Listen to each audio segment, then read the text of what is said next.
ونعوذ بالله من شرور أنفسنا ومن سيئات أعمالنا.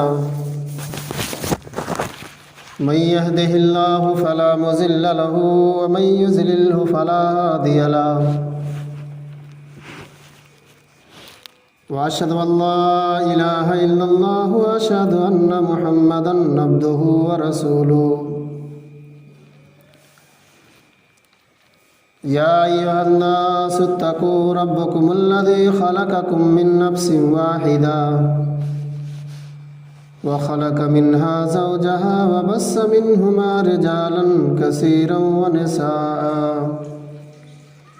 واتقوا الله الذي تساءلون به والأرحام إن الله كان عليكم رقيبا. يا أيها الذين آمنوا اتقوا الله حق تقاته ولا تموتن إلا وأنتم مسلمون. يا أيها الذين آمنوا اتقوا الله وقولوا قولا سديدا يصلح لكم أعمالكم ويغفر لكم ذنوبكم ومن يطع الله ورسوله فقد فاز فوزا عظيما.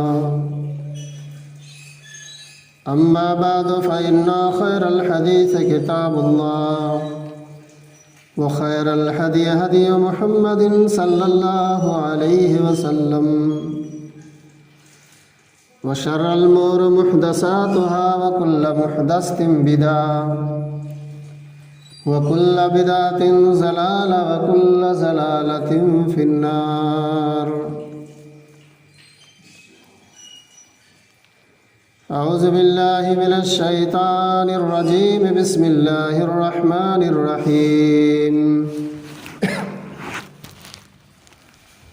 قاف والقرآن المجيد بل عجبوا أن جاءهم منذر منهم فقال الكافرون هذا شيء عجيب أإذا متنا وكنا ترابا ذلك رجع بعيد قد علمنا ما تنقص الأرض منهم وعندنا كتاب حفيظ بل كذبوا بالحق لما جاءهم فهم في أمر مريج أفلم ينظروا إلى السماء فوقهم كيف بنيناها وزيناها وما لها من فروج والأرض مددناها وألقينا فيها رواسي وأنبتنا فيها من كل جوز بحيج تبصرة وذكرى لكل عبد منيب ونزلنا من السماء ماء مباركا فأنبتنا به جنات وحب الحصيد والنخل باسقات لها طلع نضيد رزقا للعباد وأحيينا به بلدة ميتا كذلك الخروج كذبت قبلهم قوم نوح وأصحاب الرث وثمود وعاد وفرعون وإخوان لوط وأصحاب الأيكة قوم تبع إن كل كذب الرسل فحق وعيد أفعينا بالخلق الأول بل هم في لبس من خلق جديد. وقال الله تبارك وتعالى في الكلام المجيد أعوذ بالله من الشيطان الرجيم. بسم الله الرحمن الرحيم. يا أيها النبي إنا أرسلناك شاهدا ومبشرا ونذيرا وداعيا إلى الله بإذنه وسراجا منيرا. اللهم قال رب اشرح لي صدري ويسر لي أمري واحلل عقدة من لساني يفقهوا قولي. سبحانك لا علم لنا إلا ما علمتنا إنك أنت العليم الحكيم. معزز سامعین کرام، حاضرین جمعہ، تمام قسم کی تعریف، بڑائی، کبریائی، حمد و ثنا اللہ رب العالمین کے لیے ہے، جو خالق کائنات ہے، مالک ارض و سما ہے، پوری جہان کا خالق و مالک ہے، جو ہم سب کا مربی اور پالنہار ہے۔ مصیبت اور پریشانی، دکھ درد میں ہم اللہ رب العالمین کو پکارتے ہیں، ہماری دعاؤں کو سننے والا، مصیبتوں میں کام آنے والا، ہمیں روزی روٹی مہیا کرنے والا اللہ رب العالمین کی ذات ہے۔ اس نے ہم تمام انسانوں کے اوپر بہت ساری نعمتیں نچھاور فرمائی ہیں، جن نعمتوں کو پا کر کے ہم ناشکرے بنے بیٹھے ہیں۔ ان نعمتوں کو حاصل کرنے کے بعد ہمیں اللہ تعالیٰ کی شکریہ ادا کرنی چاہیے، اور ساتھ ساتھ اللہ سے دعا کرنی چاہیے کہ رب العالمین جب تک ہم اس دنیا میں زندہ رہیں، اسلام پہ زندہ رہیں۔ آج اس فتنے کے دور میں ہمارے اندر بہت ساری برائیاں، بہت ساری کمیاں آج ہمارے اندر موجود ہیں۔ اللہ تبارک و تعالیٰ کا بے شمار درود و سلام نازل ہو اللہ کے بھیجے ہوئے تمام پیغمبروں پر، بالخصوص ہمارے آخری نبی جناب محمد الرسول اللہ صلی اللہ علیہ وسلم پر بے شمار درود و سلام کے پھول نچھاور فرما۔ اللہم صلی وسلم وبارک علیہ۔ خطبہ مسنونہ کے بعد قرآن مجید کی ایک چھوٹی سی آیت کریمہ آپ حضرات کے سامنے تلاوت کی گئی۔ اس سے پہلے بتاتا چلوں کہ آج ہمارے اندر اتنی ساری کمیاں اور اتنی ساری کوتاہیاں ہیں، ہمارے سماج اور معاشرے کے اندر طرح طرح کی برائیاں جنم لے چکی ہیں۔ جو لوگ موبائل دیکھتے ہیں، یوٹیوب چلاتے ہیں، ان کو بخوبی پتہ ہوگا کہ ترکی اور سیریا کے اندر جو تباہی اور بربادی ہے، زلزلے کے جو مناظر دیکھے جا رہے ہیں، یقیناً وہ منظر ہمارے لیے عبرت ہے، ہمارے لیے نصیحت ہے، اور یہ اللہ تبارک و تعالی ہمیں اور آپ کو وارننگ دے رہا ہے، ہمیں اور آپ کو بیدار کر رہا ہے کہ اے برائیوں میں ملوث رہنے والے لوگوں، اے خرافات کرنے والے لوگوں، ہوشیار ہو جاؤ، کیونکہ اللہ کی پکڑ بڑی مضبوط ہے۔ آج اس ملک میں آیا ہے، سارے لوگ تہس نہس ہو گئے ہیں، کتنے گھر کے پورے افراد اسی گھر کے نیچے دفن ہو گئے ہیں۔ کسی گھر کے لوگ، صرف ایک فرد بچا ہوا ہے، سارے کے سارے لوگ اس زلزلے کے اندر تہس نہس ہو گئے ہیں۔ اللہ کی پکڑ بڑی مضبوط ہے۔ یہ آخر کیوں ہو رہا ہے؟ کبھی نیپال میں، کبھی انڈیا میں، کبھی ترکی میں، کبھی اور ممالک دوسری جگہوں میں اس طریقے سے زلزلے کیوں آتے ہیں؟ جب دنیا کے اندر پاپ اور برائی، ظلم و زیادتی، زناکاری، فحاشکاری جب بڑھ جاتی ہے، عام ہو جاتی ہے، گھر گھر میں زناکار لوگ پیدا ہو جاتے ہیں، تو اللہ تبارک و تعالیٰ اپنا کرشمہ، یہ زلازل اللہ تبارک و تعالیٰ بھیج دیتا ہے، زمین کو حکم دے دیتا ہے۔ کچھ لوگ اللہ کے نبی جناب محمد رسول اللہ صلی اللہ علیہ وسلم کے پاس آئے اور اسی زلزلے کے تعلق سے، اسی بھوکمپ کے تعلق سے سوال کرنے لگے کیا اللہ کے نبی صلی اللہ علیہ وسلم زلزلے کیوں آتے ہیں، بھوکمپ کیوں ہوتا ہے؟ تو آپ جواب دیتے ہیں کہ جب دنیا کے بسنے والے انسان، مرد یا عورت، ناپ تول میں کمی بیشی کرنے لگتے ہیں، زناکاری کرنے لگتے ہیں، بے ایمانی کرنے لگتے ہیں، تو ایسی صورت میں اللہ رب العالمین غضبناک ہو جاتا ہے، غصے میں ہو جاتا ہے، اور زمین کو حکم دے دیتا ہے،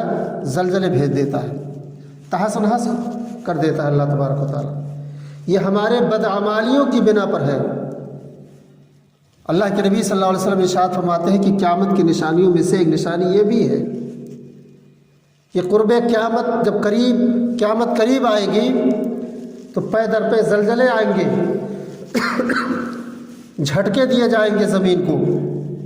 تاکہ جو لوگ برائیوں کے اندر ملوث ہیں، خرافات کے اندر ملوث ہیں، وہ سیدھے راستے پہ آ جائیں۔ ہمیں اس مناظر کو دیکھ کر کے عبرت حاصل کرنی چاہیے، نصیحت حاصل کرنی چاہیے، اور اللہ رب العالمین سے دعائیں کرنی چاہیے، اپنے لیے، اپنے بال بچوں کے لیے، اپنے اڑوس پڑوس کے لیے، اپنے گاؤں کے لیے، اپنے ملک کے لیے، پوری دنیا والوں کے لیے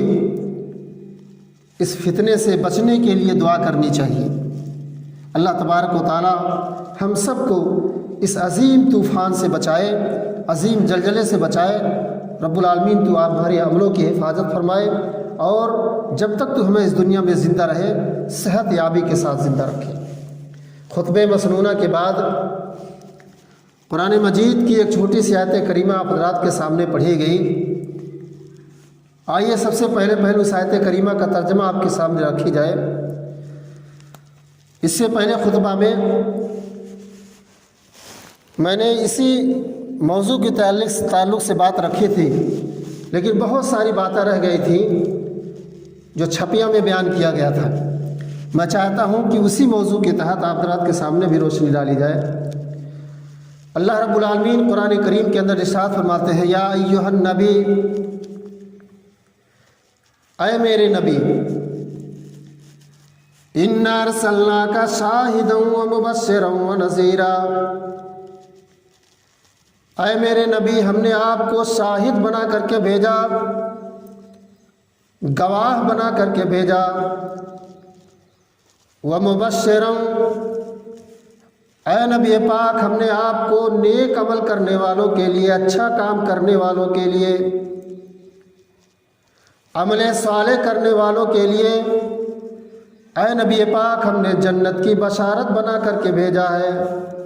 جنت کی خوشخبری بنانے والا بنا کر کے بھیجا ہے۔ وَنَذِيرًا، اے نبی پاک، ہم نے آپ کو گناہ کرنے والوں کے لیے، پاپ کرنے والوں کے لیے، ظلم کرنے والوں کے لیے، زیادتی کرنے والوں کے لیے، مشرکوں کے لیے جہنم کی آگ سے ڈرانے والا بنا کر کے بھیجا ہے۔ یا ایھا النبی انا ارسلناک شاہدا ومبشرا ونذیرا، اے میرے نبی پاک، ہم نے آپ کو گواہ بنا کر کے بھیجا ہے، شاہد بنا کر کے بھیجا ہے، ومبشرا، اور بشارت دینے والا، ونذیرا، اور جہنم کی آگ سے ڈرانے والا بنا کر کے بھیجا ہے، وداعیا الی اللہ، اور لوگوں کو اللہ کی جانب بلانے والا بنا کر کے بھیجا ہے، وسراجا منیرا، اے نبی پاک، ہم نے آپ کو چمکتا ہوا سورج بنا کر کے بھیجا ہے۔ یہ اس آیت کریمہ کا ترجمہ ہوا۔ اللہ تبارک و تعالیٰ نے اپنے نبی کو اس دنیا کے اندر گواہ بنا کر کے بھیجا ہے، اپنے امتیوں کو ڈرانے والا بنا کر کے بھیجا ہے، اور خوشخبری سنانے والا اللہ تبارک و تعالیٰ نے اپنے نبی کو بنا کر کے بھیجا ہے۔ وہ نبی کتنا زیادہ محبوب ہے، کتنا زیادہ پسندیدہ ہے کہ اپنے اچھے اور نیک بندوں کو جنت کی بشارت سنا رہا ہے، اور برے بندوں کو جہنم کی بھیانک عذاب سے ڈرانے کی خوشخبری سنا رہا ہے۔ اللہ کے نبی جناب محمد الرسول اللہ صلی اللہ علیہ وسلم کے پاس 3 آدمی آئے، 3 صحابی آئے، آپ کے گھر پہ پہنچے، دیکھا کہ اللہ کے نبی جناب محمد الرسول اللہ صلی اللہ علیہ وسلم گھر پہ موجود نہیں ہے۔ آپ کی بیویاں امہات المومنین عائشہ صدیقہ رضی اللہ تعالیٰ عنہ گھر پہ موجود ہیں۔ ان تینوں آدمیوں کو پتہ چلا کہ اللہ کے نبی گھر پہ موجود نہیں ہے۔ وہ تینوں آدمی نبی کے پاس گئے تھے، آپ کی عبادت کے بارے میں سوال کرنے کے لیے گئے تھے، اور یہ معلوم کرنے کے لیے گئے تھے کہ ہمارے نبی جو آخری رسول بنا کر کے دنیا کے اندر بھیجے گئے ہیں، آخری پیغمبر بنا کر کے اللہ تبارک و تعالیٰ نے انہیں دنیا کے اندر بھیجا ہے، آخر وہ گھر پہ کس طریقے سے عبادت کیا کرتے تھے۔ یہ تینوں آدمی جو نبی کے گھر پہ گئے تھے یہ پتہ کرنے کے لیے کہ اللہ کے نبی گھر پہ عبادت کس طریقے سے کرتے ہیں۔ آپ مسجد میں بھی عبادت کرتے تھے اور گھر پہ بھی عبادت کیا کرتے تھے، نمازیں پڑھا کرتے تھے۔ مسجد میں جب نماز پڑھتے تھے اللہ کے نبی، صحابہ اس کو دیکھا کرتے تھے کہ اللہ کے نبی اس طریقے سے نماز پڑھ رہے ہیں، لیکن جب آپ گھر پہ نماز پڑھتے تھے صحابہ کو معلوم نہیں تھا۔ گھر کی عبادت کے بارے میں صحابہ معلوم کرنے کے لیے آپ کے گھر گئے۔ اس سے یہی پتہ چلتا ہے کہ صرف مسجد ہی میں نماز پڑھنا درست نہیں ہے، بلکہ آپ اپنے گھر میں بھی نماز پڑھا کیجیے۔ فرض نماز کی ادائیگی باجماعت کے ساتھ مسجد میں ادا کریں، اور نفل وغیرہ سنت وغیرہ آپ اپنے گھر سے پڑھ کر کے مسجد کے اندر آئیں۔ یہ تینوں آدمی جو نبی کریم صلی اللہ علیہ وسلم کے پاس گئے تھے آپ کی عبادت کے تعلق سے معلوم کرنے کے لیے کہ آپ گھر پہ عبادت کس طریقے سے کرتے ہیں۔ امہات المومنین حضرت عائشہ صدیقہ رضی اللہ تعالیٰ عنہ بیان کرتی ہے کہ میں نے ان تینوں آدمیوں کو بتایا کہ اللہ کے نبی گھر پہ اس طریقے سے عبادت کرتے تھے۔ ان میں سے ایک آدمی نے کہا کہ اب میں جا رہا ہوں گھر پہ، میں رات بھر نماز پڑھوں گا، رات بھر اللہ کی عبادت کروں گا۔ تینوں آدمیوں میں سے ایک آدمی کہہ رہا ہے کہ میں اپنے گھر جا رہا ہوں، رات بھر اللہ کی عبادت کروں گا، رات بھر میں نماز پڑھتا رہوں گا۔ اس نے کہا کہ کہاں نبی اور کہاں رسول، کہاں رسول اور کہاں ہم؟ اللہ تبارک و تعالیٰ نے نبیوں کا، پیغمبروں کا، رسولوں کا مقام و مرتبہ بڑا اونچا بنایا ہے، ہم اپنے رسول کے مرتبے تک نہیں پہنچ سکتے ہیں، اسی ناطے ہم جا رہے ہیں گھر پہ اور رات بھر اللہ کی عبادت کریں گے۔ دوسرے نے کہا کہ ہم ہمیشہ روزہ رکھیں گے، کبھی افطار نہیں کریں گے، نفلی روزہ رکھنے کے لیے کہا انہوں نے۔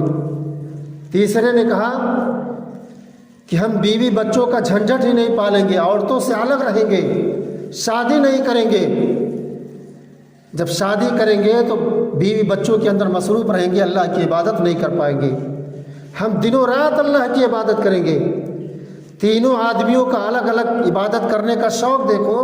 ایک کہہ رہا کہ ہم رات بھر اللہ کی عبادت کریں گے، رات بھر نماز پڑھیں گے، دوسرے نے کہا کہ ہم ہمیشہ روزہ رکھیں گے، کبھی افطار نہیں کریں گے، کبھی روزے کو نہیں چھوڑیں گے، تیسرے نے کہا کہ ہم بیویوں سے الگ رہیں گے، ہمیشہ اللہ کی عبادت کرتے رہیں گے۔ امہات المومنین عائشہ صدیقہ رضی اللہ تعالیٰ عنہ ان تینوں آدمیوں کی باتوں کو سن لیتی ہیں، اور اللہ کے نبی جناب محمد الرسول اللہ صلی اللہ علیہ وسلم جب گھر پہ تشریف لاتے ہیں تو اما عائشہ اپنے شوہر جناب محمد الرسول اللہ سے یہ بات بتلا دیتی ہے کہ 3 آدمی آئے تھے اور تینوں آدمی اس طریقے سے باتیں کر رہے تھے۔ اللہ کے نبی صلی اللہ علیہ وسلم پتہ کرنے کے لیے ان تینوں آدمیوں کے گھر گئے۔ یہاں پر ایک بات اور پتہ چلتا ہے کہ جب ہم اپنے بارے میں کسی کو کہتے ہوئے سنیں، کوئی بات کہتے ہوئے سنیں کہ فلاں آدمی ہمارے تعلق سے بات کہا ہے، تو آپ آستین نہ چڑھانے لگیں، آپ بگولا نہ ہو جائیں، اپنی زبان سے گالی گلوچ نہ بکیں، بلکہ اس کو پتہ لگائیں کہ یہ بات حقیقت ہے، سچ ہے یا غلط ہے۔ اللہ کے نبی صلی اللہ علیہ وسلم کے پاس گھر پہ جب تینوں آدمی آئے، اماں عائشہ نے خبر دیا کہ 3 آدمی آئے تھے اور تینوں یہ بات کہہ کر کے گئے ہیں، تو اللہ کے نبی صلی اللہ علیہ وسلم ان کے گھر گئے پتہ کرنے کے لیے کہ یہ بات صحیح ہے یا غلط ہے۔ اللہ کے نبی صلی اللہ علیہ وسلم جب تینوں سے ملاقات کرتے ہیں، تینوں سے ملاقات ہوتی ہے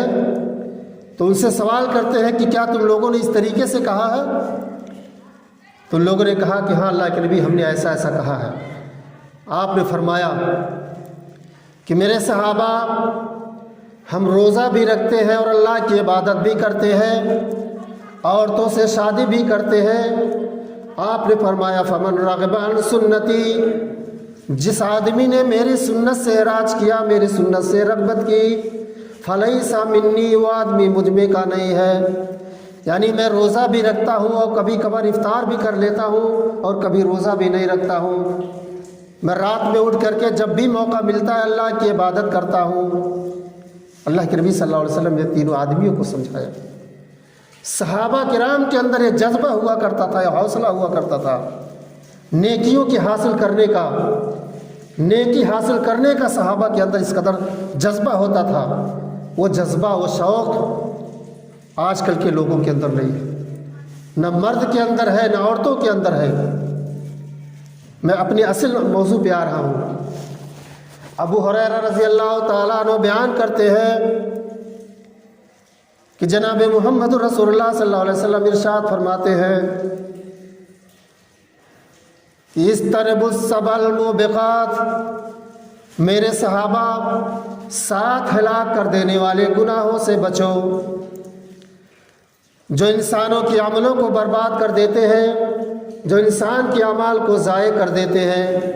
صحابہ کرام نے پوچھا اللہ کے نبی، وہ 7 ہلاک کر دینے والے گناہ،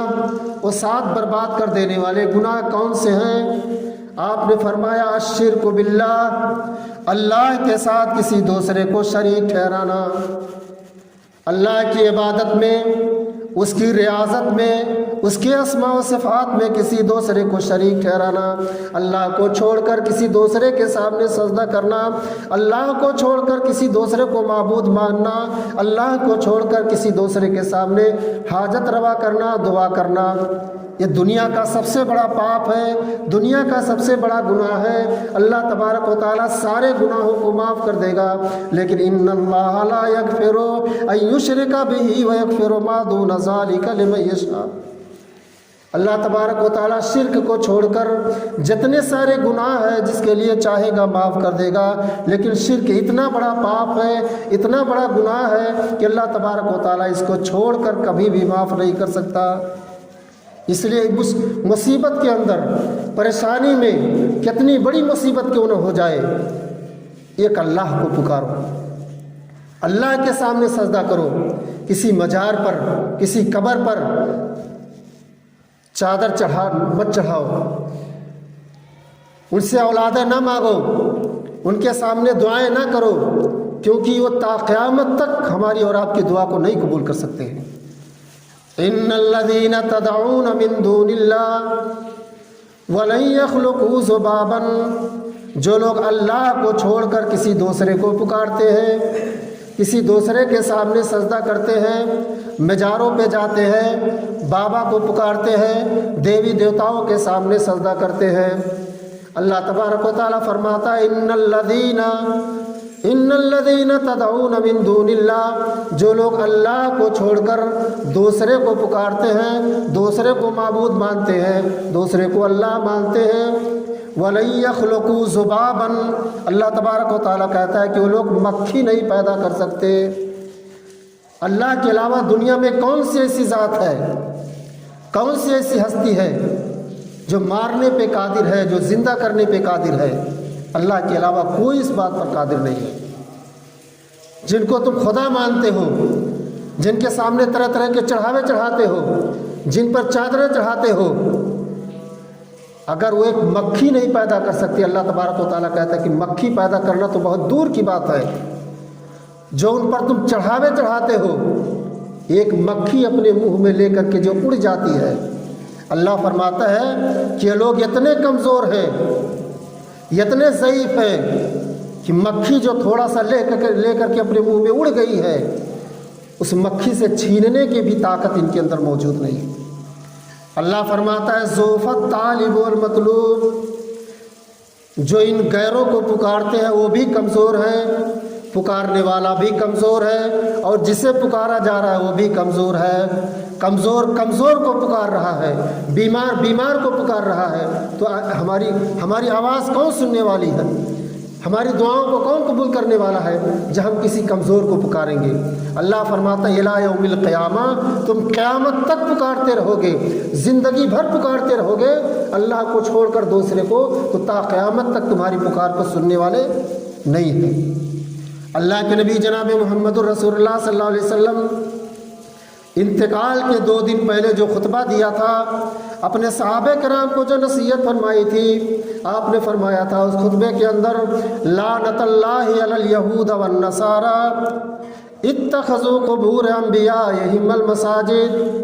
اے اللہ تیری لعنت ہو یہودیوں کے اوپر، اے اللہ تیری لعنت ہو نصارہ کے اوپر۔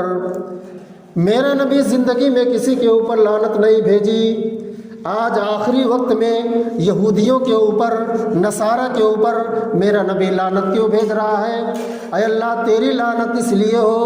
اتخذوا قبور انبیائہم المساجد، کہ انہوں نے اپنی بزرگوں کی قبروں کو، اپنے ولیوں کی قبروں کو عبادت گاہ بنا لیا، سجدہ گاہ بنا لیا، چومنے چاٹنے کی جگہ بنا لی، عاجزی منتی فریاد کی جگہ بنا لیا، عاجزی انکساری کی جگہ بنا لی، بت خانہ بنا لیا، عبادت گاہ بنا لیا۔ اللہ کے نبی جناب محمد رسول اللہ صلی اللہ علیہ وسلم نے انتقال سے 2 دن پہلے خطبہ دیا تھا۔ میرے بھائیوں، توحید پر قائم و دائم رہو،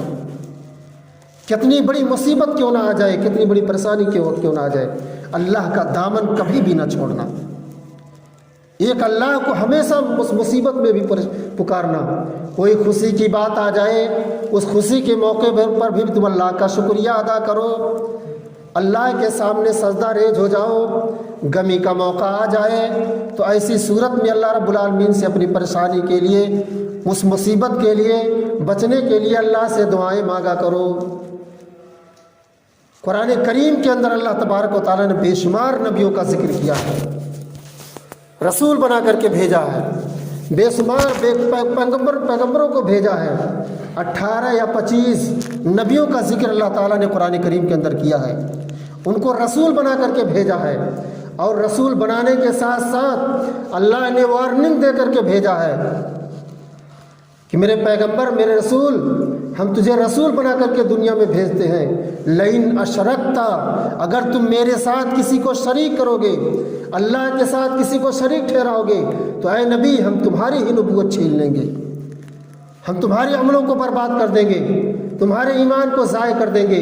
شرک اتنا بڑا گناہ ہے میرے بھائیوں، اتنا بڑا پاپ ہے، اللہ تبارک و تعالیٰ اس شرک کو کبھی بھی نہیں معاف کر سکتا ہے، کبھی بھی نہیں معاف کر سکتا ہے۔